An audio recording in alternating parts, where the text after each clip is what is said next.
Assalamualaikum warahmatullahi wabarakatuh. Baik, pada pertemuan kali ini saya akan eh, menyampaikan materi mengenai tata kelola pemerintahan desa. Tata kelola pemerintahan desa.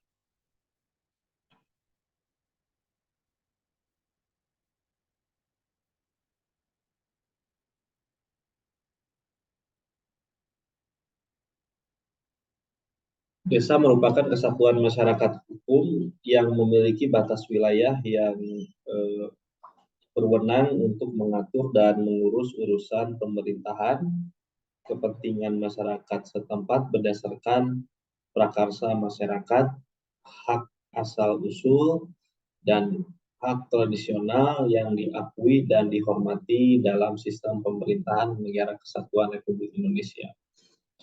Pengelolaan keuangan desa sendiri, kita lihat pengertiannya ya. Keuangan desa adalah semua hak dan kewajiban desa yang dapat dinilai dengan uang serta segala sesuatu berupa uang dan barang yang berhubungan dengan pelaksanaan hak dan kewajiban desa. Sedangkan pengelolaan keuangan desa berdasarkan peraturan Menteri Dalam Negeri ya, nomor 20 tahun 2018 pasal 1 angka 6 menyatakan bahwa pengelolaan keuangan desa adalah keseluruhan kegiatan yang meliputi perencanaan, pelaksanaan, penatausahaan, pelaporan, dan pertanggungjawaban keuangan desa.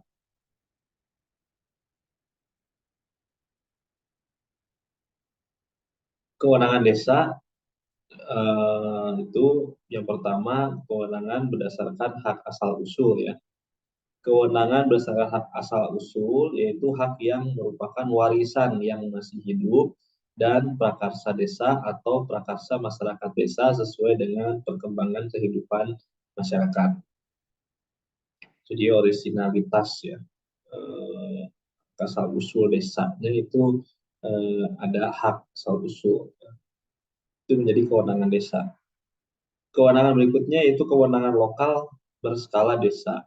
Kewenangan untuk mengatur dan mengurus kepentingan masyarakat desa ya yang telah dijalankan oleh desa atau mampu dan efektif dijalankan oleh desa atau yang muncul karena perkembangan desa dan prakarsa masyarakat desa. Kewenangan yang ditugaskan oleh pemerintah sekarang ya, berikutnya kewenangan desa yaitu kewenangan yang ditugaskan oleh pemerintah. Dalam hal ini misalnya ada penugasan oleh Pemprov, oleh Pemda ya, kabupaten atau kota.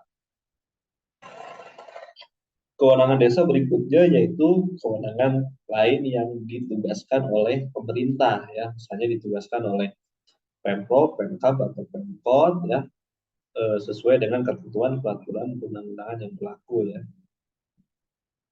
Nah, sekarang apa dasar hukumnya ya? Dasar hukum ketentuan pengelolaan keuangan desa itu ada Undang-Undang Nomor 6 Tahun 2014 tentang desa. Ada juga PP 47 ya, PP 47 tahun 2015 tentang perubahan atas PP nomor 43 tahun 2014 tentang peraturan pelaksanaan Undang-Undang nomor 6 tahun 2014 tentang desa. Berikutnya ada PP nomor 60 tahun 2014 tentang dana desa yang bersumber dari APBN. Ada juga Permendagri nomor 20 tahun 2018 tentang pengelolaan keuangan desa dan diikuti juga dengan peraturan bupati, peraturan wali kota, peraturan desa, peraturan kepala desanya itu sendiri ya. Jadi tolong mungkin bisa dibaca-baca undang-undang atau peraturan-peraturan terkait dengan keuangan desa ini ya, pengelolaan keuangan desa ini. Nah, sekarang kita masuk kepada anggaran ya. Anggaran pendapatan belanja desa. APBDes adalah rencana keuangan tahunan pemerintah desa menurut pasal 1 angka 10 PP 43 tahun 2014 dilaksanakan 1 tahun anggaran ya. 1 tahun anggaran itu 1 tahun takwim 1 Januari sampai tanggal 31 Desember. Nah, adapun asas pengelolaan keuangan desa itu, keuangan desa harus transparan, harus akuntabel dan partisipatif ya, dan harus diselenggarakan dengan tertib dan disiplin anggaran ya. Nah,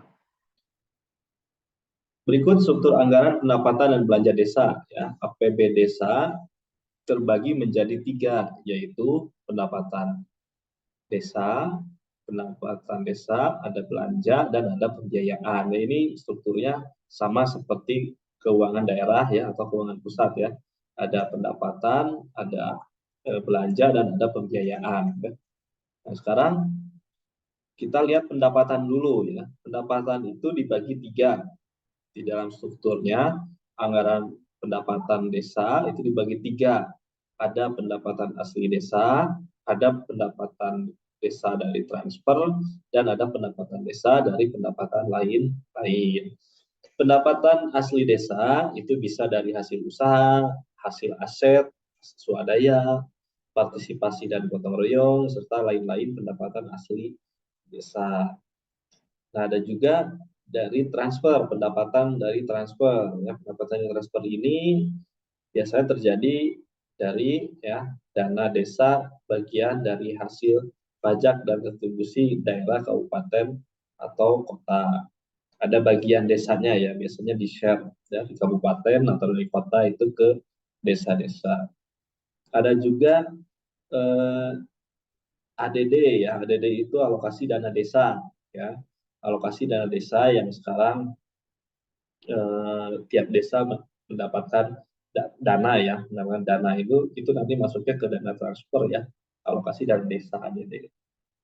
Bantuan keuangan dari APBD provinsi dan bantuan keuangan APBD kabupaten kota. Jadi ada share ya, bantuan dari APBD dan baik provinsi maupun kabupaten atau kota.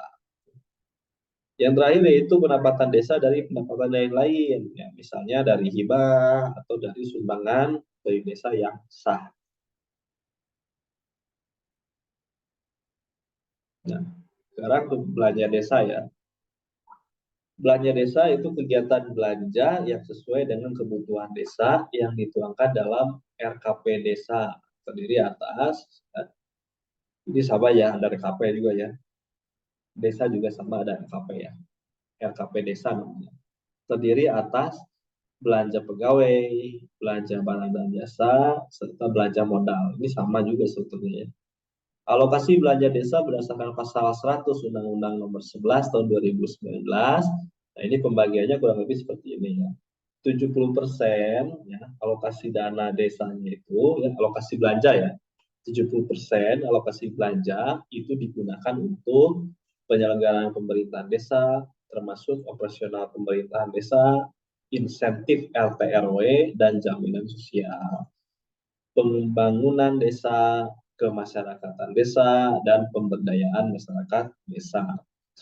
Serta berikutnya ya, alokasi 30% belanja desa itu dialokasikan kepada penghasilan tetap kepala desa dan perangkatnya, tunjangan kepala desa dan perangkatnya, dan tunjangan dan operasional BPD ya, BPD.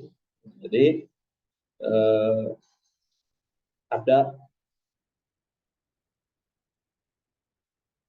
alokasinya ya. Alokasinya 70-30. Nah, tadi pendapatan sudah, belanjanya sudah, sekarang yang terakhir yaitu pembiayaan desa. Pembiayaan desa itu seperti biasa, pembiayaan itu dibagi 2, pembiayaan pada saat penerimaan pembiayaan dan pembiayaan pada saat pengeluaran pembiayaan. Penerimaan pembiayaan itu bisa dari sisa lebih perhitungan anggaran ya atau silpa tahun sebelumnya, dari pencairan dana cadangan, atau dari hasil penjualan kekayaan desa yang dipisahkan. Nah, sama ya, ini nggak ada beda. Nah, berikutnya pengeluarannya ya, pengeluaran pembiayaan. pembentukan dana cadangan dan penyertaan modal desa. Ya, penyertaan modal desa itu masuk ke dalam kategori pembiayaan, ya. Penyertaan modal desa. Lihat pengolahan keuangan desa. Nah, kita lihat strukturnya ya, struktur pengolahan keuangan desa. Pengolahan keuangan desa pertama yaitu pemegang kuasanya dulu. Pemegang kekuasaan pengelolaan keuangan desa itu ada di kepala desanya, ya. Ada di kepala desanya, dibantu oleh PPKD. Apa itu PPKD? Ya, yaitu pelaksana pengelolaan keuangan desa. Ya.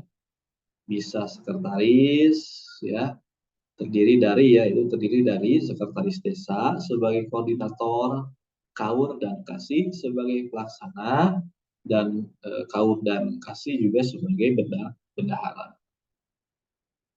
Nah, sekarang sebagai pengelola keuangan atau sebagai pemegang kekuasaan pengelola keuangan desa, kepala daerah mempunyai wewenang. Wewenangnya apa aja, ya? Wewenangnya yang pertama menetapkan kebijakan tentang pelaksanaan APB desa. Kedua, menetapkan kebijakan pengelolaan barang milik desa. Yang ketiga, menetapkan PPKD, ya, menetapkan siapa-siapa saja pelaksana pengelolaan keuangan desa. Terus melakukan tindakan yang mengakibatkan pengeluaran atas beban APB desa dan menyetujui pengeluaran atas APB desa. Ya. Pengeluaran apa aja? Pengeluaran dokumen pelaksanaan anggaran, dokumen perubahan pelaksanaan anggaran, dokumen pelaksanaan anggaran lanjut, dokumen pelaksanaan anggaran lanjutan, rencana anggaran kas, dan surat permintaan pembayaran SPP, ya, atau SP2 atau SPP. Jadi ini kewenangan kepala desa sebagai pemegang kekuasaan pengelola keuangan desa.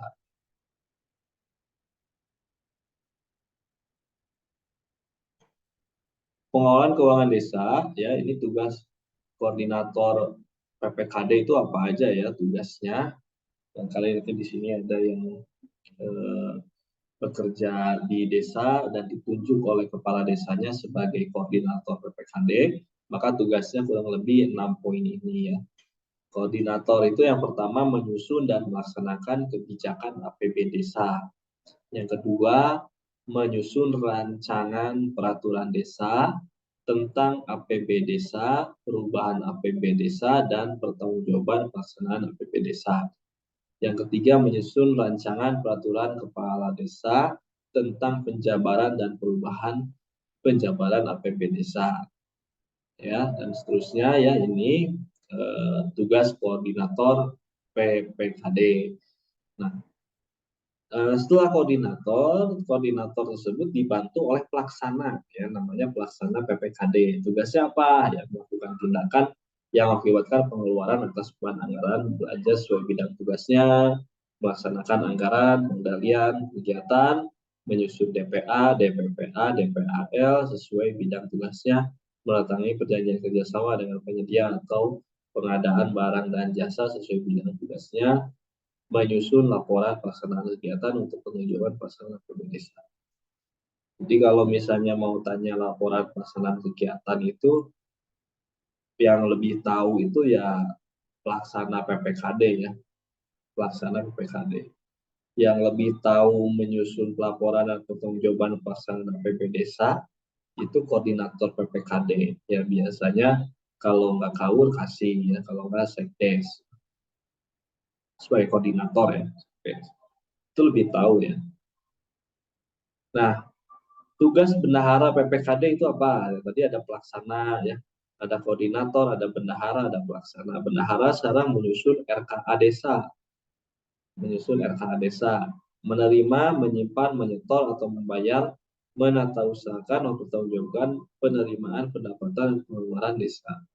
Nah, ini, ya, jadi yang yang tahu uangnya lari kemana, dipakai apa, terus dapat dari mana itu ya bendahara PPKD ini. Bendahara PPKD barangkali ya, nanti ada bahan penelitian ya, atau misalnya ya bahan penelitian di desa misalnya, objek penelitiannya desa ya, itu untuk terkait keuangan. Ya inilah tim PPKD inilah yang paling tahu gitu ya, koordinator, bendahara, dan pelaksana.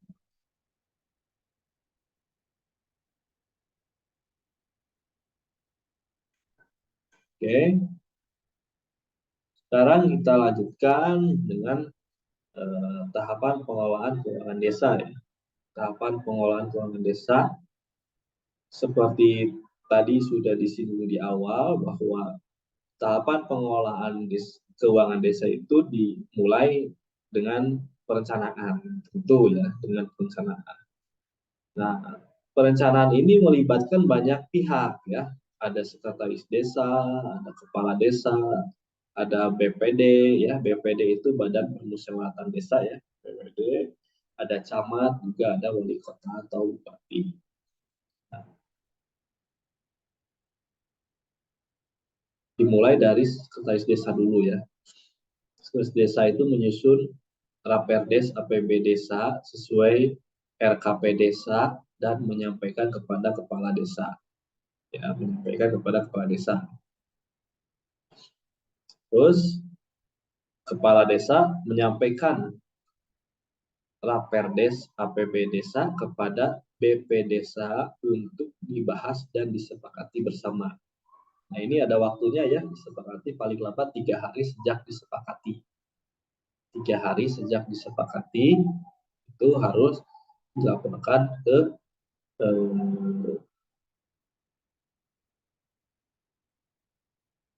menyampaikan rapat desa kepada BPD ya.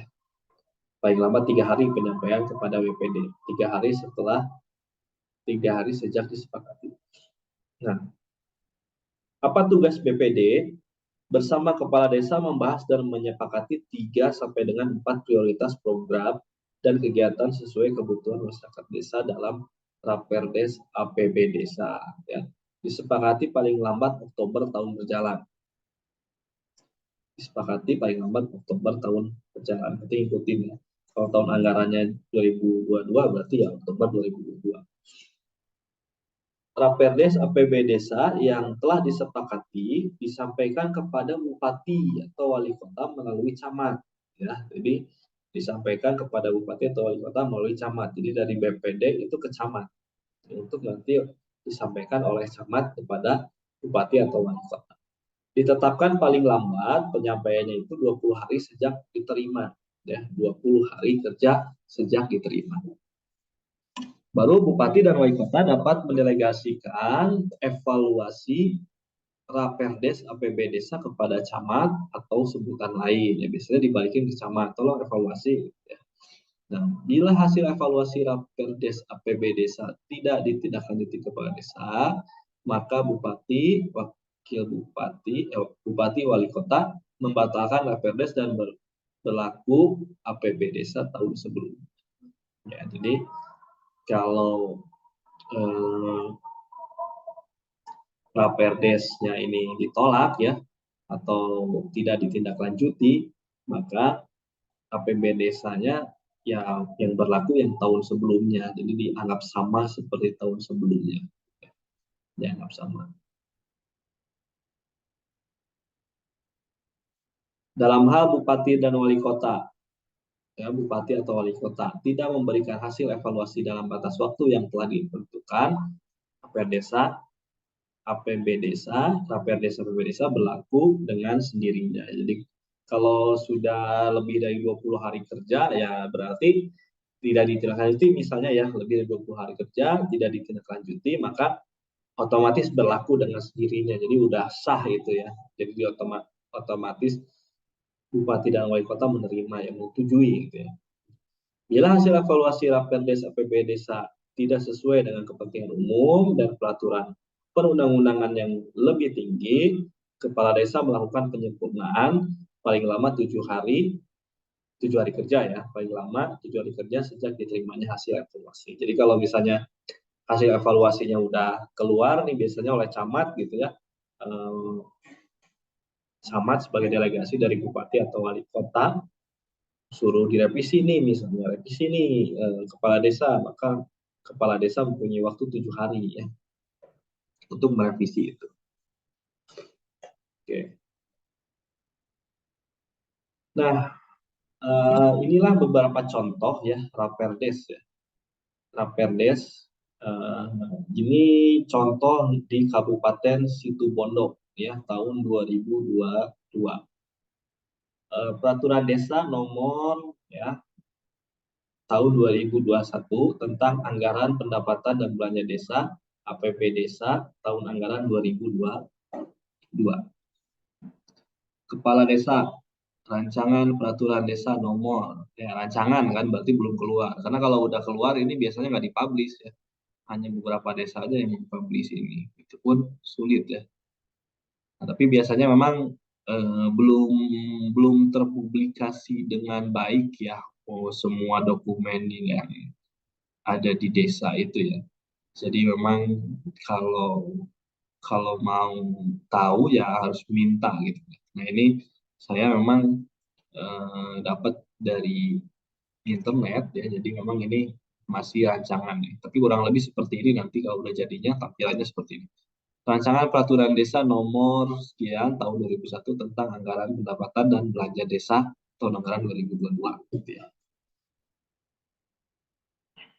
Ini oke. Berikutnya kita bahas tentang tahapan pengelolaan keuangan desa ya. Tahapan pengelolaan keuangan desa. Oh masih ya, tadi perencanaan kan. Nah, setelah direncanakan, baru sekarang pelaksanaannya ya. Pelaksanaan. Pelaksanaannya misalnya dilengkapi dokumen antara lain RAB ya. RAB, terus kegiatan pelaksanaan, sekretaris desa memverifikasi, baru kepala desa menyetujui atau mengesahkan ya, mengesahkan. Nah, setelah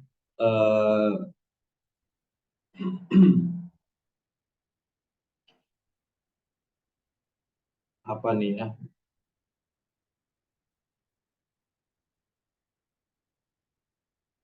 Setelah dokumen diterima, baru di sini ada SPP ya, pernyataan tanggung jawab belanja, selampiran dan bukti transaksi.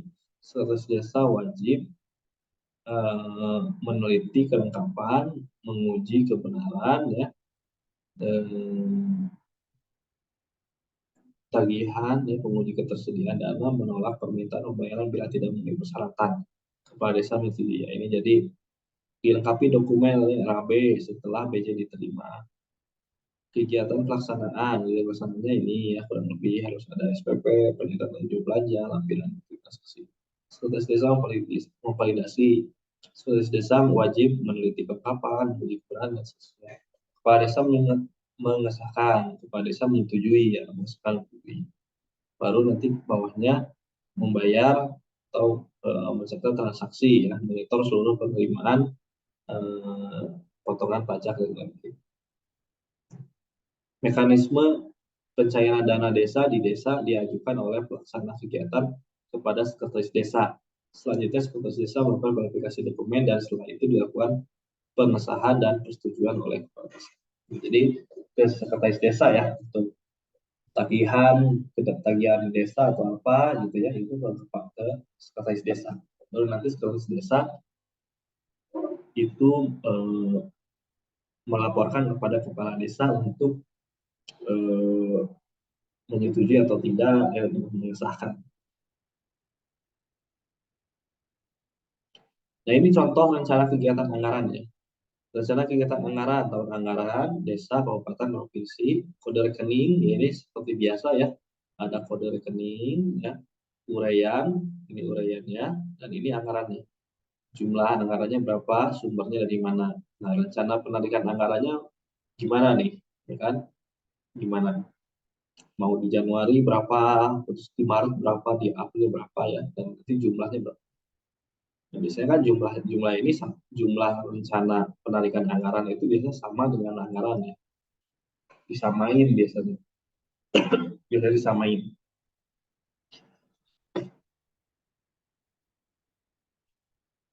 Rencana kerja kegiatan. Ini rencana kerjanya ya, ada bidang, subbidang ya, lokasi, volume, satuan, biaya berapa ya, terus apa nih, sasarannya ya, jumlah jumlah sasaran berapa, laki-laki berapa, perempuan berapa, ATRM ya, ARTM ya, ARTM berapa, waktu pelaksanaan, durasi berapa lama, mulai kapan, selesainya kapan, pelaksanaan kegiatan anggarannya berapa, tim melaksanakan kegiatan gimana. Ini uh, formulir rencana kerja kegiatan desa ya. Nah, formulir anggarannya ini ya, formulir anggarannya. Formulir anggarannya, uh, rencana anggaran biaya ya, ini pendanaan, nomor, uraian, volume, harga satuan, jumlah biasa ini ya. Rencana anggaran desa ini lebih lengkap lagi, ada nomor kode rekening, uraian, dan lain-lain seperti tadi ya. Surat permintaan pembayaran ya, SPP, ini seperti ini kurang lebih format SPP ya. Jadi kalau sekretaris desa kok pasti udah tahu ini sekretaris desa. Laporan perkembangan pelaksanaan kegiatan anggaran. Nah, jadi harus ada outputnya, itu ya, outputnya mulai dari rencana, realisasi. Rencananya gimana, realisasinya gimana. Ya, sumber dananya dari mana. Jelas. Pernyataan tanggung jawab belanja, ya. Pernyataan tanggung jawab belanja. Penerima, uraian, jumlah. Bukti-bukti pengeluaran atau belanja tersebut di atas sebagai terlampir. Untuk demikian, surat pernyataan ini buat yang sebenarnya. Caur ya, kasih ya. Laporan akhir, ini ya, laporan akhirnya. Rencana kegiatan, ini. Buku bantuan kegiatan, ini. Oke. Nah, tadi setelah perencanaan, terus pelaksanaan, sekarang penata usahaan. Apa itu penata usahaan ya? Penata usahaan APBD desa dilakukan oleh bendahara desa yang meliputi pembukuan, inventarisasi, dan pelaporan barang milik desa. Pelaksanaan pelaksana kegiatan, ya, pelaksana kegiatan bertanggung jawab mencatat pengeluaran atas beban anggaran, mencatat pengeluaran atas beban anggaran belanja kegiatan dengan mempergunakan buku pembantu kas kegiatan sebagai pertanggungjawaban pelaksanaan kegiatan desa. Jadi hanya buku kas saja ya, buku kas kegiatan, buku kas pembantu kegiatan, buku pembantu kas kegiatan. Jadi pelaksana kegiatan itu harus membuat buku pembantu kas kegiatan yang isinya yaitu pengeluaran atas beban anggaran belanja kegiatan. Lalu bendahara desa itu tanggung jawabnya melakukan pencatatan juga ya, melakukan pencatatan setiap penerimaan dan pengeluaran ya. Kalau tadi pelaksanaan kegiatan itu hanya pengeluaran aja. Nah, untuk bendahara desa itu penerimaan dan pengeluarannya, serta melakukan tutup buku setiap akhir bulan secara tertib. Mempertanggungjawabkan uang, menyampaikan laporan pertanggungjawaban setiap bulan kepada kepala desa paling lambat tanggal 10 setiap bulan ya. Tanggal 10. Jadi kalau misalnya eh, Januari, berarti paling lambat laporan Januari itu harus sudah diserahkan ke kepala desa itu tanggal 10 Februari. Laporan Februari paling lambat diserahkan ke kepala desa itu tanggal 10 Maret ya, dan seterusnya. Nah, jadi yang harus dibuat oleh bendahara desa itu ada buku kas umum, buku kas pembantu pajak, buku bank, bukti transaksi, ya, kwitansi, nota, faktur, dan lain-lain. Jadi kalau untuk pengeluaran umumnya itu adanya di bendahara desa. Jadi nanti yang membuat buku kas umumnya itu bendahara desa.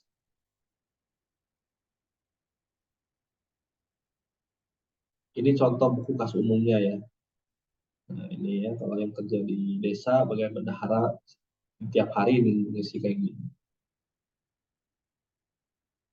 Buku pembantu bank, ya ini sama ya. Jadi kalau di akuntansi itu atau ya yang udah pernah mungkin udah pernah mengenal akuntansi ya, bahwa transaksi bank itu meskipun misalnya kita ngomongin tentang tabungan bank ya, kan tabungan bank kita juga punya buku tabungannya gitu ya, dan kita juga bisa ngeprint rekening koran tabungan kita di banknya gitu. Nah, tetapi kalau di administrasi, di akuntansi misalnya atau di administrasi itu tidak cukup dokumennya itu berupa rekening koran yang dari banknya, tetapi juga kita dengan sendiri harus membuat buku bank namanya. Isi transaksinya sama seperti bank, seperti rekening koran bank, seperti buku tabungan di banknya.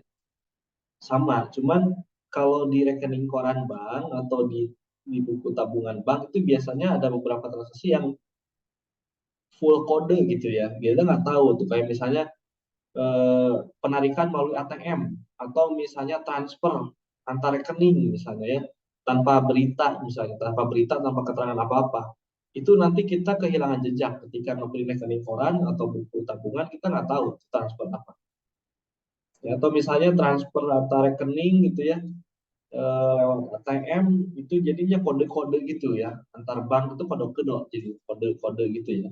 Nah, kita juga nggak tahu kan kalau misalnya kita hanya mengandalkan rekening koran yang dari banknya, yang dicetak banknya. Berarti kita harus membuat namanya buku bank. Buku bank itu angkanya sama seperti mutasi di bank, tapi transaksinya itu lebih detail, lebih jelas gitu ya.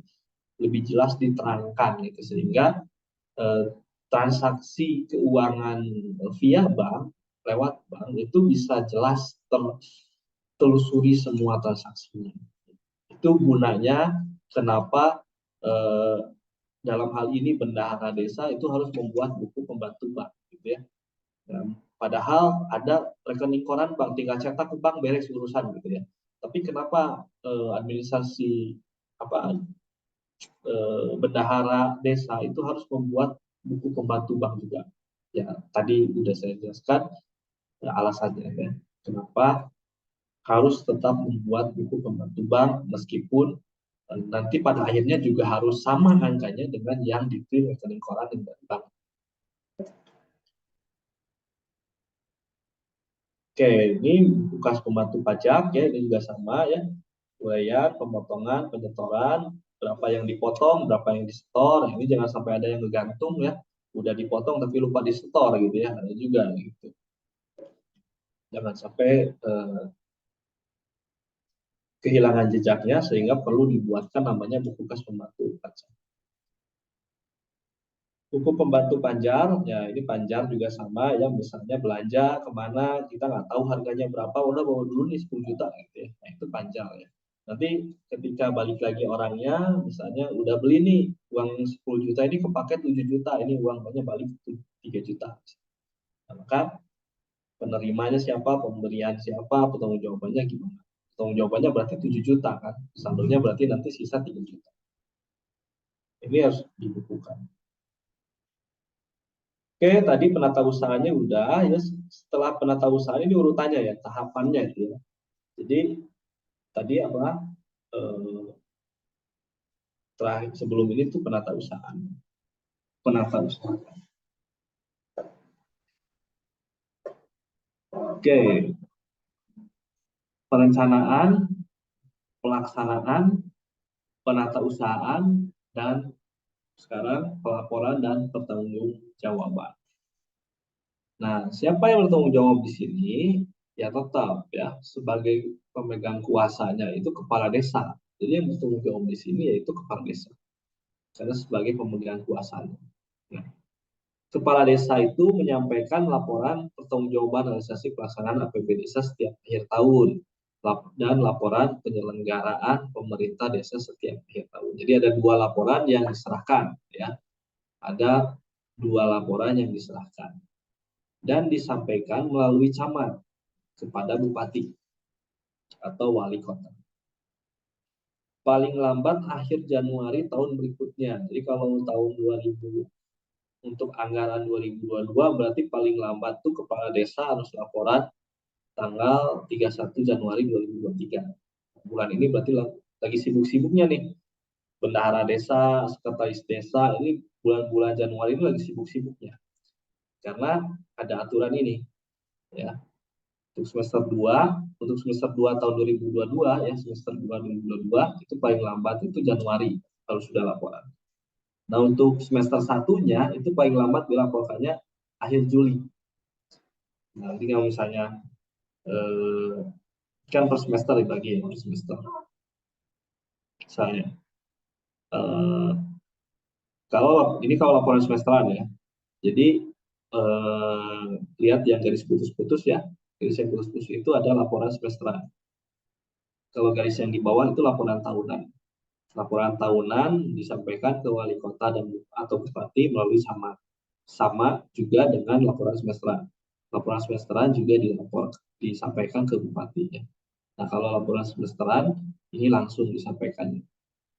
Ini biasanya terkait dengan anggaran perubahan ya, kalau ada anggaran perubahan. Laporan semester realisasi pelaksanaan APBD desa.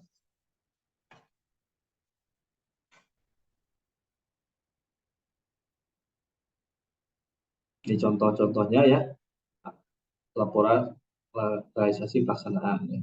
Yang kita tahu itu LRA ya, laporan realisasi anggaran. Dan kalau di desa ini namanya laporan realisasi pelaksanaan anggaran, pelaksanaan dan belanja desa. Semester pertama ya, ini yang per semester. Nah, ini laporan realisasi kegiatan ya. Laporan realisasi kegiatan. Ini laporan pertanggungjawaban realisasi pelaksanaan anggaran. Laporan pertanggungjawaban realisasi pelaksanaan anggaran, pendapatan dan belanja desa. Ya. Ini kurang lebih seperti ini. Contohnya, laporan pertanggungjawaban realisasi pelaksanaan PP desa. Jadi kalau di desa itu tidak ada neraca. Nah, ini neraca ada ya. Namanya neracanya itu laporan keuangan, laporan kekayaan milik desa. Ini isinya seperti neraca ya. Seperti neraca. Jadi laporan keuangan desa itu kalau bisa disimpulkan yaitu hanya ini ya, laporan kekayaan milik desa atau seperti neraca gitu ya. Cuma dengan sebutan lain. Terus ini laporan pertanggungjawaban realisasi pelaksanaan. Udah ya, yang lainnya ini sebagai lampiran, program sektoral, program daerah yang masuk ke desa. Ya. Nah, jadi laporan desa itu tidak kewajiban laporan keuangan desa kalau menurut Permendagri ini ya. Desa itu berkewajiban menyampaikan laporan keuangan desanya itu ya hanya dua ini aja. Hanya